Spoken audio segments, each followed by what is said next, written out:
Hello பசங்களா, வணக்கம். இன்னைக்கு நம்ம இந்த வீடியோவில் இயல் 2 இலக்கண பகுதியாக இருக்கக்கூடிய தொகாநிலை தொடர்கள் பார்க்க போகிறோம். இது ஒரு ரொம்ப இன்ட்ரெஸ்டிங்கான பட் ஈஸியான அதுபோல் ரொம்ப இம்பார்ட்டண்ட்டான ஒரு இலக்கண பகுதி. ஓகேவா? ஃபஸ்ட்டு தொடர் என்ன அப்படின்னா என்னன்னு பார்த்துடணும். தொகாநிலை தொடர்கள் அப்படின்னு இருக்கு இல்லையா? அப்போ தொடர்கள் அப்படின்னா என்ன? தொடர்கள் அப்படிங்கிறது கண்டினியூஸாக வர்றது. ஒரு சொற்கள் கண்டினியூஸாக அடுத்தடுத்து வந்துச்சுன்னா நம்ம அதை தொடர் அப்படின்னு சொல்லுவோம். அந்த தொடர்கள் பொருள் உள்ளதாக முழுமை பெற்றதாக இருந்தால் அதை நம்ம வாக்கியம் அப்படின்னு சொல்லுவோம். ஓகேவா? ஸோ வேர்ட்ஸை நீங்கள் ஒன் பை ஒன்னாக ஃப்ரேம் பண்ணி வச்சுருந்தா அதை நம்ம தொடர் அப்படின்னு சொல்கிறோம். அதுக்கே மீனிங்ஃபுல்லாக இருந்தால் அதை நம்ம வாக்கியம் அப்படின்னு சொல்லணும். சொற்கள் தொடர்வதை தொடர் எனலாம். இது பொருள் முடிவு தராவிட்டால் முடியா தொடர் எனப்படும். பொருள் முடிவு தந்தால் அது முற்றுத்தொடர் எனப்படும். இந்த முற்றுத்தொடரை வாக்கியம் என்பர். ஓகேவா? ஸோ இது ஒரு சொற்கள் தொடர்ந்து வருவதை நம்ம தொடர் அப்படின்னு சொல்கிறோம். அதில் முடியாமல் இருந்துச்சு அப்படின்னா முடியாத தொடர், முடிந்திருந்தது அப்படின்னா முற்றுத்தொடர், அதுவே மீனிங் இருந்ததுன்னா பொருள் இருந்ததுன்னா அதை வாக்கியம் சென்டென்ஸ் அப்படின்னு சொல்லுவோம். ஒரு தொடரில் சொற்களுக்கு இடையில் சொல்லோ உருபோ மறைந்து வராமல் வெளிப்படையாக பொருளை உணர்த்துவது தொகாநிலை தொடர் எனப்படும். சிபிஎஸ்சியாக இருந்தால் நமக்கு இந்த மாதிரி டெஃபினிஷன்ஸ் கொஷின்ஸ் கேட்க மாட்டாங்க. அவங்களுக்கு மோஸ்ட்லி இலக்கணம் சான்று தருக, இலக்கண குறிப்பு தருக, அப்புறம் நிரப்புக, இந்த மாதிரி தான் இருக்கும். ஒன் வேர்ட்ஸில் தான் இருக்கும். அதனால் பிரச்சனை இல்லை. அதே நம்ம சமச்சீர் படிக்கிற குழந்தைகளாக இருந்ததுன்னா உங்களுக்கு இலக்கண கேள்விகள் வரும்போது இந்த மாதிரி கேள்விகள் வருவதற்கு வாய்ப்பு இருக்குது. ஸோ ஒரு தொடரில் சொற்களுக்கு இடையில் சொல்லோ உருவோ மறைந்து வராமல் வெளிப்படையாக பொருளை உணர்த்துவது தொகாநிலை தொடர் அப்படின்னு சொல்கிறாங்க. அதாவது எதுவுமே மறைந்து வராமல் ஓப்பனாக அது என்ன விஷயத்த சொல்ல வருதுங்கிறது நமக்கு தெரியும். அதுதான் காற்று வீசியது, குயில் கூவியது.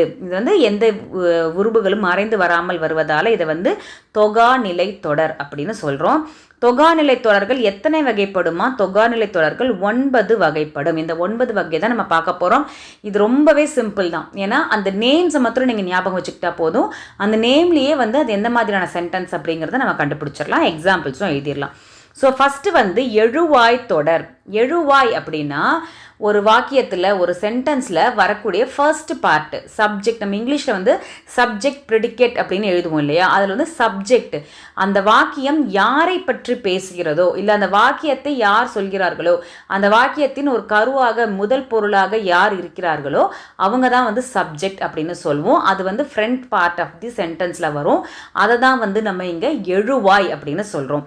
எழுவாயுடன் பெயர், வினை, வினா ஆகியவை பயனிலைகள் தொடர்வது.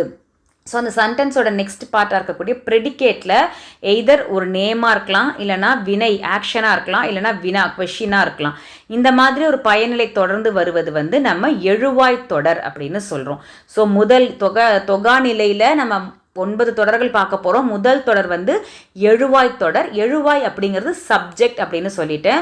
ஒரு சென்டென்ஸில் இருக்கக்கூடிய ஃபர்ஸ்ட் பார்ட் அதை ஞாபகம் வச்சுக்கோங்க. அதை கண்டினியூவேஷனாக அந்த ஃபர்ஸ்ட் பார்ட்டை கண்டினியூ பண்ணி வரக்கூடியது ஒரு பெயராக இருக்கலாம், இல்லை ஒரு ஆக்ஷனாக இருக்கலாம், இல்லை ஒரு குவெஸ்டினாக இருக்கலாம். பெயர், வினை, வினா ஆகிய பயனிலைகளை தொடர்வது எழுவாய் தொடர் ஆகும். இங்கே 3 எக்ஸாம்பிள் கொடுத்துருக்காங்க. என்ன கொடுத்துருக்காங்க பாருங்கள். நம்ம சொன்னோம் இனியன் கவிஞர். இப்போது இந்த இடத்துல யாரை பற்றி பேசுகிறாங்க? இனியனை பற்றி பேசுகிறாங்க. அப்போ இனியன் தான் இங்கே எழுவாய். இனியனை தொடர்ந்து ஒரு பெயர் வந்திருக்கு இல்லையா? கவிஞர், போயட் அப்படிங்கிற ஒரு நேமிங் வேர்டு வந்திருக்கு. அப்போ இனியன் கவிஞர் அப்படிங்கிறது பெயர் எழுவாய் தொடர்க்கான ஒரு எக்ஸாம்பிள். அடுத்தது காவிரி பாய்ந்தது. எதை பற்றி பேசுகிறாங்க? ரிவர் காவிரி பற்றி பேசுகிறாங்க, ஆறு பற்றி பேசுகிறாங்க. அப்போ அந்த காவிரி எப்படி செல்கிறது? பாய்ந்து செல்கிறது. பாய்ந்தது என்பது ஒரு ஆக்ஷன். வினை பயனிலையாக கொண்டு முடிஞ்சிருக்கு. அடுத்தது பேருந்து வருமா? பஸ்ஸை பற்றி கேட்குறாங்க. அப்போ பேருந்து வருமா வராதா அப்படின்னு ஒரு கொஸ்டினாக கேட்குறாங்க. அது வினா. அதுபோல் எழுவாய், பெயர், வினை, வினா ஆகிய பயனிலைகளை தொடர்வது எழுவாய் தொடர் எனப்படும். ஸோ நீ இப்போ இங்கே ஈஸியாக என்ன ஞாபகம் வச்சுக்கணும்? அந்த பேர் ஃபஸ்ட்டு தொகாநிலையில் இருக்கக்கூடிய முதல் தொடர் என்னது? எழுவாய் தொடர் அப்படின்னு இதை மட்டும் நீ ஞாபகம் வச்சுக்கிட்டா போதும். அப்போ எழுவாய் தொடருக்கு எப்படி எக்ஸாம்பிள் எழுதுறது? எழுவாய் அப்படின்னா ஃபஸ்ட் பார்ட்டு, அதை தொடர்ந்து பெயரோ வினாவோ வினையோ வந்துச்சுன்னா அது எழுவாய் தொடர்னு சொல்கிறாங்க. அவ்வளோதான் நீ ஞாபகம் வச்சுக்க போகிற. ஓகேவா? மேற்கண்ட 3 தொடர்களிலும் பெயர், வினை, வினா ஆகிய பயனிலைகள் இடம்பெற்று எழுவாய் தொடர்கள் அமைந்துள்ளன. ஸோ ஃபர்ஸ்ட் ஒன் சப்ஜெக்ட், எழுவாய் தொடர். அடுத்தது விழித்தொடர். விழித்தொடர் அப்படிங்கிறது விழி அப்படின்றால் அழைத்தல் அப்படின்னு பொருள். விழி அப்படிங்கிற அந்த வேர்டுக்கு, இந்த விழிக்கு அழைத்தல் அப்படின்னு பொருள். இந்த இந்த விழி போட்டினா கண், விழி, கண்ணை தர விழித்துப்பான்னு சொல்கிறோம் இல்லையா, இது இந்தழா சிறப்புழகரம் போட்டோம்னா கண்ணுன்னு அர்த்தம். இந்த விழி அப்படின்னா அழைத்தல் அப்படின்னு பொருள். அப்போது விழியை தொடர்ந்து வினை அமைவது விழித்தொடர் ஆகும். விழியை தொடர்ந்து அப்படின்னா அழைத்தல், அந்த நண்பா வா, அமைச்சரே வருக, அந்த மாதிரி அமைச்சரே, நண்பரே, நண்பா, குழந்தாய் அப்படின்னு கூப்பிடுறோம் இல்லையா, அந்த மாதிரி விழி தொடர்ந்து விழியை தொடர்ந்து வினை அமைவது விழித்தொடர் ஆகும்.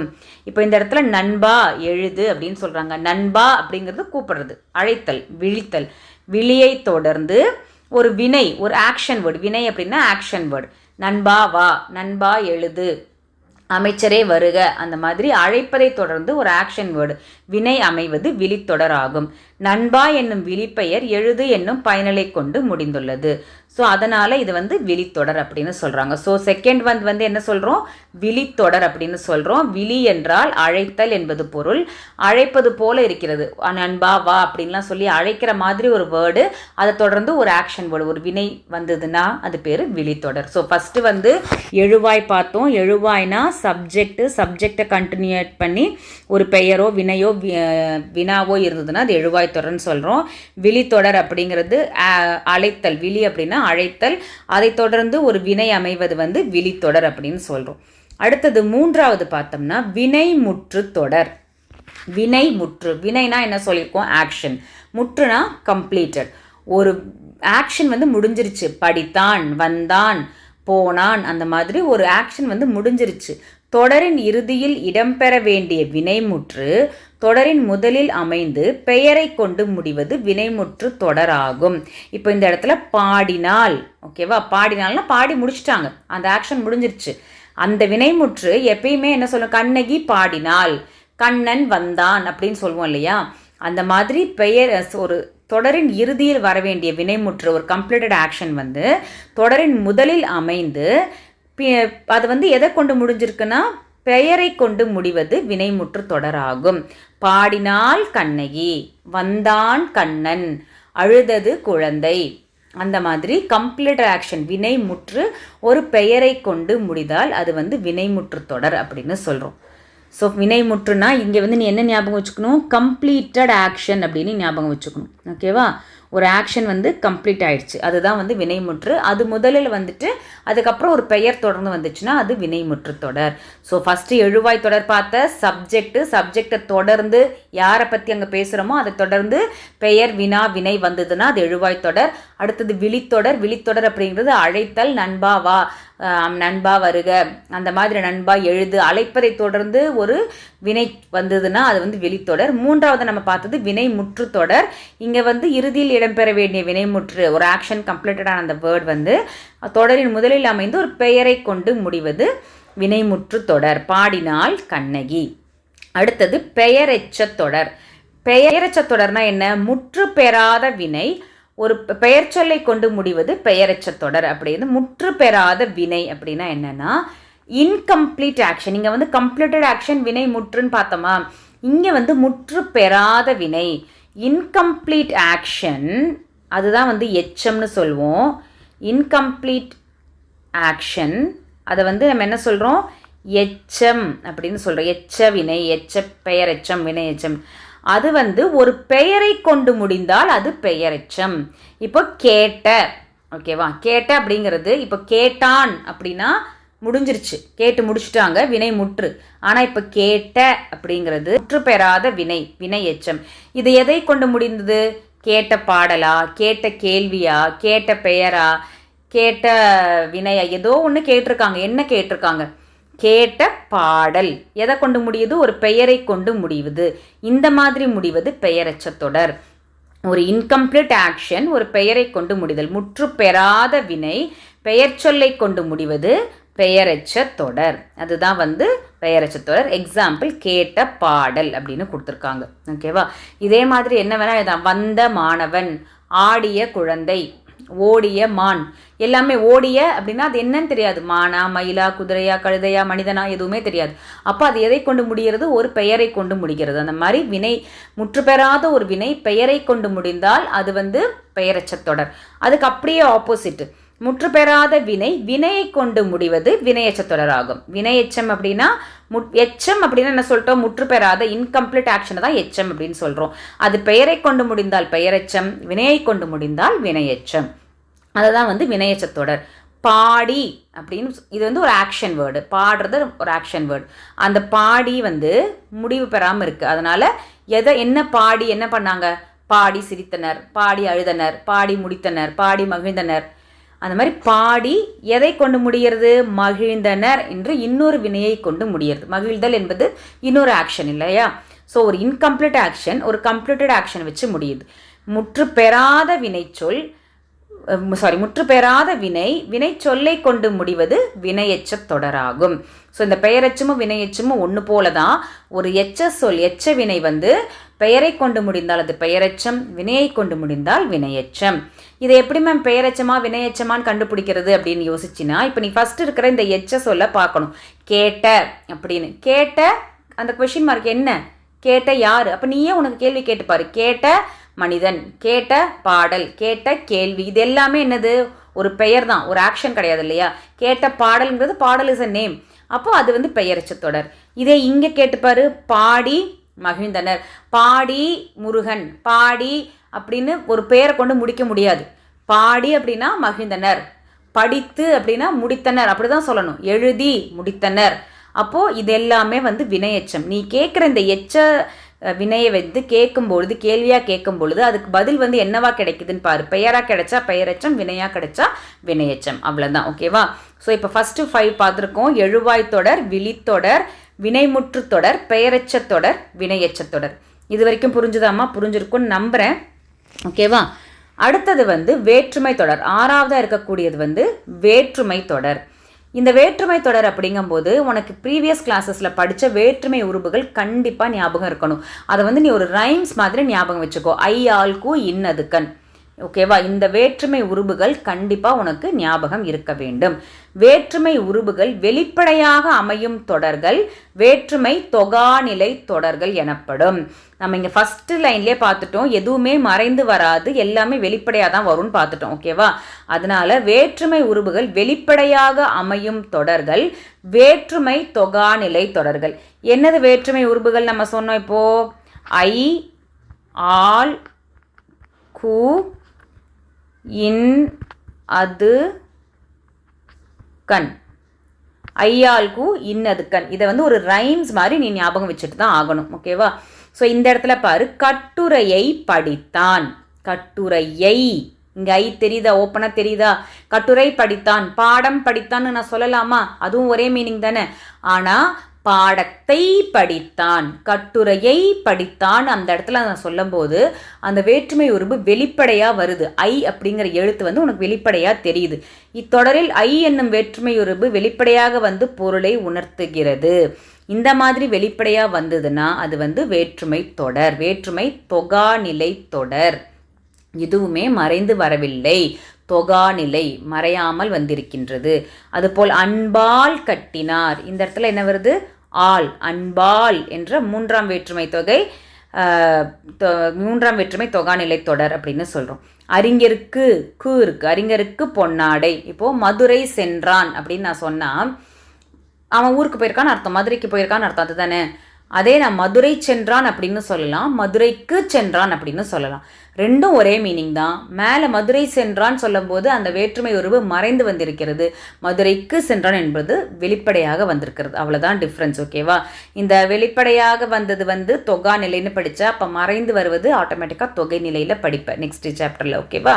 ஸோ வேற்றுமை தொடர்பு இங்கே தொடர். இதில் வேற்றுமை உருவுகள் வெளிப்படையாக அமையும் தொடர்கள் வேற்றுமை தொகாநிலை தொடர்கள் ஆகும். கட்டுரையை படித்தான், அன்பால் கட்டினார், அறிஞருக்கு பொன்னாடை. இந்த மாதிரி ஓப்பனாக தெரிந்து வேற்றுமை உருவுகள் வருவது வந்து வேற்றுமை தொகாநிலை தொடர்கள். இதுக்கு நீ ஞாபகம் வச்சுக்க வேண்டியது இந்த ஐயாளுக்கு இன்னதுக்கன் அப்படிங்கிற வேற்றுமை உருவுகளை நீ நிச்சயமாக ஞாபகம் வச்சுக்கணும். ஓகேவாம்மா? அடுத்தது இடைச்சொல் தொடர். இந்த 9 தொடர்களிலையுமே நீங்கள் வந்து கொஞ்சம், அதாவது மற்றது எல்லாமே உன்னால் ப்ராக்டிக்கலாக ஓப்பனாக புரிஞ்சுக்க முடியும், இங்கிலீஷ் கிராமரில் கனெக்ட் பண்ணி படிக்க முடியும், இல்லை ஈஸியாக ஞாபகம் வச்சுக்கிற மாதிரி இருக்கும். இந்த இடைச்சொல் தொடர், உரிச்சொல் தொடர், இது ரெண்டுமே வந்து உனக்கு புரியலைனா கூட நீ கொஞ்சம் மனப்பாடம் பண்ணிக்கோ. ஓகேவா? என்ன மேம், ஏன் மேம் அப்படின்னா இதுவும் ஈஸி தான். இடைச்சொல் தொடர் நிலைமொழியில் பெயர் வினைச்சொல்லின் முன்போ பின்போ இடைச்சொல் சேர்ந்து வரின் அது இடைச்சொல் தொடர் ஆகும். அதாவது இந்த இடைச்சொற்கள் அப்படிங்கிறது என்ன அப்படின்னா, பெயர் சொற்கள் அல்லது வினை சொற்கள் இணைந்து தனித்து இயங்காமல் இடையில் நின்று பொருள் தரும் சொற்கள். பெயர் சொல் இருக்கும், வினைச்சொல் இருக்கும், இது ரெண்டும் சேர்ந்து தான் வரும். ஆனால் இது ரெண்டும் தனித்தனியாக இயங்காமல் நடுவில் இன்னொரு வேர்டு வந்து அதை வந்து அந்த சென்டென்ஸை ஃப்ரேம் பண்ணி கொடுக்கும். அதுதான் வந்து நம்ம இடைச்சொல். இடையில் வர்றதுனால நம்ம வந்து அது இடைச்சொல் அப்படின்னு சொல்கிறோம். மற்றொன்று கிடைத்தது. ஓகேவா? இங்கே என்ன ஆகுது, மற்று ப்ளஸ் ஒன்று, இதுதான் வந்து இந்த மற்றொன்று இல்லையா? இதில் மற்று என்னும் இடைச்சொல்லை அடுத்து ஒன்று என்னும் சொல் நின்று பொருள் தருகிறது. இதுதான் வந்து நம்ம இடைச்சொல் தொடர் அப்படின்னு சொல்கிறோம். இது இல்லாமல் வேறு இடைச்சொல்களும் உண்டு.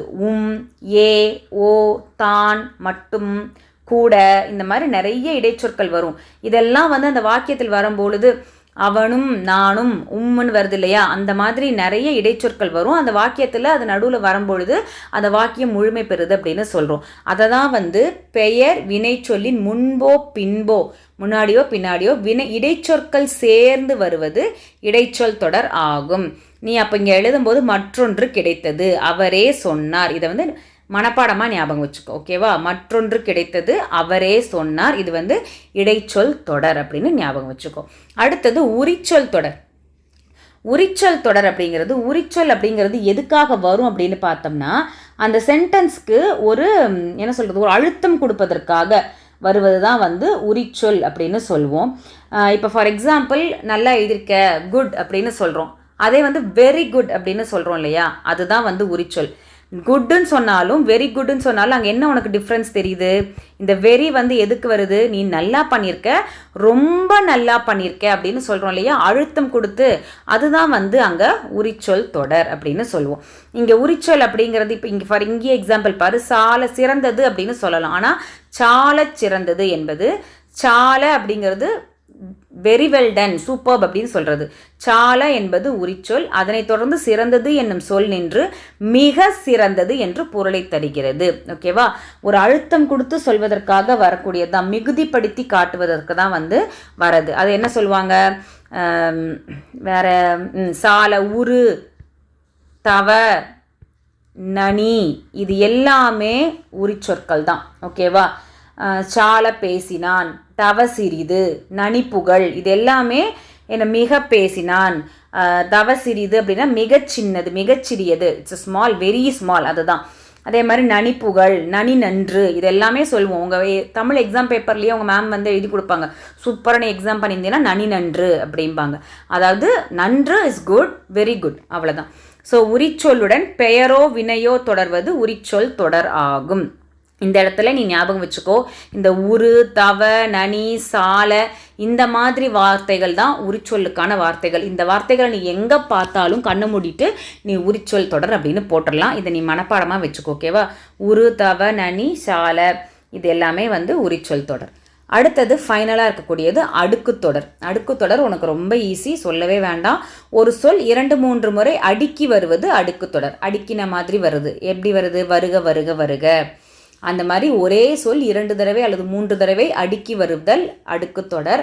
ஆனால் அந்த வேர்டுக்கு மீனிங் இருக்கணும். ஓகேவா?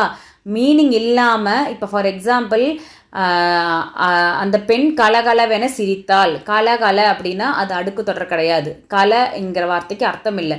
அப்போ அது இரட்டை கிளவின்னு நம்ம சொல்லுவோம். அடுக்குத்தொடர் அப்படின்னா இந்த அடுக்கி வரும் ஒரு சொல்லுக்கு பொருள் இருக்கணும். பொருள் மிகுந்த ஒரு சொல் மீண்டும் மீண்டும் 2 தடவையோ 3 தடவையோ அடுக்கி வருவது அடுக்குத்தொடர். வருக வருக வருக, ஒரே சொல் உவகையின் காரணமாக மீண்டும் மீண்டும் அடுக்கி வந்துள்ளது. ஒரு எமோஷனில் நம்ம வந்து கூப்பிட்றோம் இல்லையா, வாங்க வாங்க வாங்கன்னு, அதுதான் வந்து அடுக்குத்தொடர்னு சொல்கிறாங்க. ஒரு சொல் 2 அல்லது 3 தடவை அடுக்கி வருவது அடுக்குத்தொடர். ஓகேவா? ஸோ இந்த 9 தான் வந்துட்டு உங்களுக்கு தொகாநிலை தொடர்கள். என்னென்ன பார்த்தோம், இந்த பிக்சர் வந்து அப்படியே ஞாபகம் வச்சுக்கோமா, ரொம்ப ஈஸி, ரொம்ப இம்பார்ட்டண்ட்டும் கூட. ஓகேவா? எழுவாய் தொடர் அப்படிங்கிறது நம்ம என்ன சொன்னோம், சப்ஜெக்ட்டு ஒரு வாக்கியத்தின் முற்பகுதியில் இருக்கக்கூடிய அதை வந்து எழுவாய் வந்து பெயர் வினா வினை என்ற பயனிலை கொண்டு முடிவது எழுவாய் தொடர் அப்படின்னு பார்த்தோம். அடுத்து விழித்தொடர் அப்படிங்கிறது அழைத்தல் அப்படின்னு பார்த்தோம். நண்பா எழுது, நண்பா வா, அமைச்சரே வருக, முருகா வா, இந்த மாதிரி கூப்பிடுறது வந்து அழைத்தல் கொண்டு வருவது வந்து விழித்தொடர் அப்படின்னு பார்த்தோம். அடுத்து வினைமுற்று அப்படின்னா ஒரு verb, completed verb, action completed. அந்த வினைமுற்று வினை வந்து முன்னாடி வந்து கண்டேன் சீதையை, வந்தாள் கண்ணகி, பாடினாள் கண்ணகி, அந்த மாதிரி வர்றது வந்து வினைமுற்று தொடர் அப்படின்னு பார்த்தோம். பெயரச்ச தொடர் வினையச்ச தொடர் ஒன்று போல தான். ஒரு எச்ச சொல் பெயரை கொண்டு முடிந்தால் அது பெயரச்ச தொடர், ஒரு எச்ச சொல் வினையை கொண்டு முடிந்தால் அது வினையச்ச தொடர் அப்படின்னு பார்த்தேன். அடுத்தது வேற்றுமை தொடருக்கு அந்த வேற்றுமை உருபுகள் ஞாபகம் வச்சுக்கோன்னு சொல்லியிருக்கேன். ஐயாள்கு இன்னதுக்கண் அவை எதுவும் மறையாமல் கட்டுரையை படித்தான், மதுரைக்கு சென்றார், அன்பால் கட்டினார் அப்படின்னு வெளிப்படையாக வேற்றுமை உருபுகள் தோன்றுவது வேற்றுமை தொடர். இடைச்சொல் தொடர் பெயருக்கும் வினைக்கும் இடையில் வந்து அந்த பொருளை தருவது இடைச்சொல் தொடர்னு பார்த்தா. மற்றொன்று, அதை ஞாபகம் வச்சுக்கோ. அதுபோல் உரிச்சொல் தொடருக்கு வந்து உரு, தவ, நனி, சால, இந்த மாதிரி வார்த்தைகள் ஒரு சொல்லுடன் உரிச்சொல்லுடன் பெயரோ வினையோ தொடர்வது உரிச்சொல் தொடர் அப்படின்னு பார்த்தோம். அடுக்கு தொடர் ஒரே சொல் பொருளுடைய ஒரு சொல் மீண்டும் மீண்டும் அடுக்கி வருவது அடுக்கு தொடர். ஓகேவா? இந்த 9 தான் தொகாநிலை தொடர்கள். நல்லா புரிஞ்சிருக்கும் அப்படின்னு நம்புகிறேன். ஏதாவது உங்களுக்கு டவுட்ஸ் இருந்தால் கமெண்ட் செக்ஷனில் கேளுங்க, நிச்சயமாக நான் கிளியர் பண்ணுறேன். ஓகேவா?